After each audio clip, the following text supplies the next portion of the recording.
এতিয়া আমি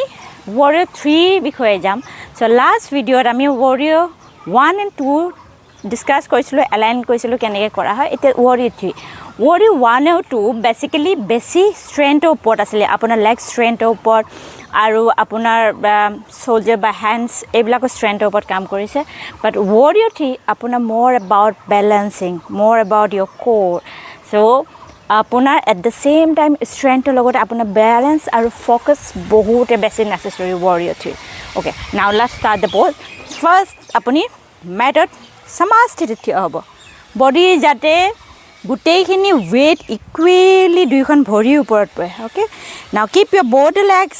active knee engage and tight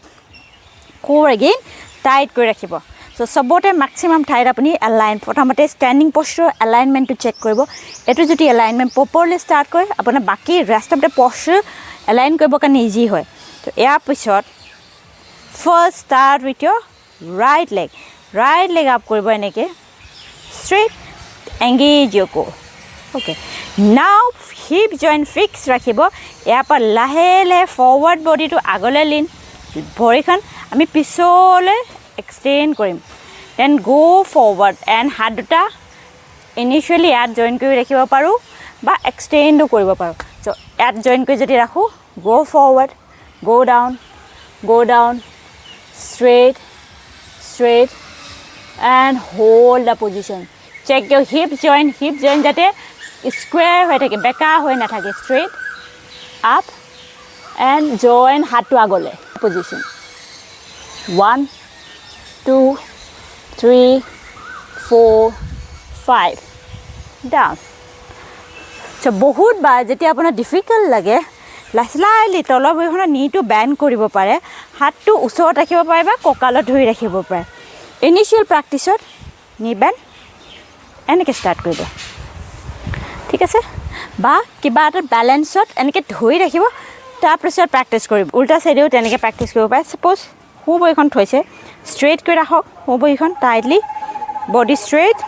engage or ba slightly need to bend কৰি ৰাখিব পাৰে যোনটো কনভিনিয়েন্ট হয় যোনটো কমফৰ্টেবল হয় তেনেকৈ ষ্টাৰ্ট কৰিব so first bend slightly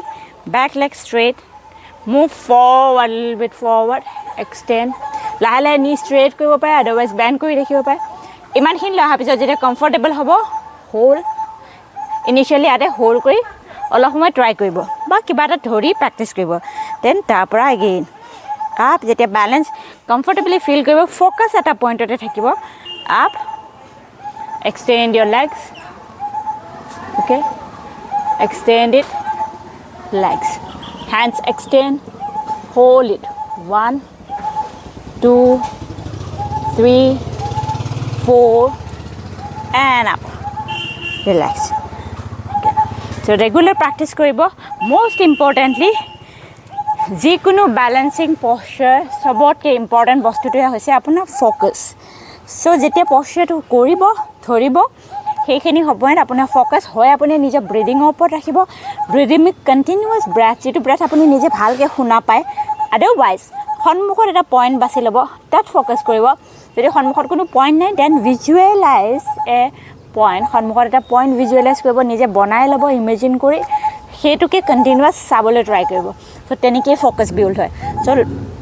basically posture focus and breath এই তিনিটা যেতিয়া ৰিদমিক ৱেত কাম কৰিব তেতিয়াহে আপোনাৰ একচুৱেল যোগা আসনা হয় আৰু সেই আসনাটো যেতিয়া প্ৰেক্টিছ কৰি আপুনি স্থিৰম সুখম অৱস্থাত আহে তেতিয়া তাক আসনা বুলি কোৱা হয় স্থিৰম সুখম আসনা তেতিয়াহে কমপ্লিট আসনা হয় সো টিল দেন নেক্সট ভিডিঅ'ত আকৌ লগ পাম ডু প্ৰেক্টিছ এট হোম আৰু যদি ভিডিঅ'টো ভাল লাগে লাইক শ্বেয়াৰ এণ্ড ছাবস্ক্ৰাইব কৰিব বাই বাই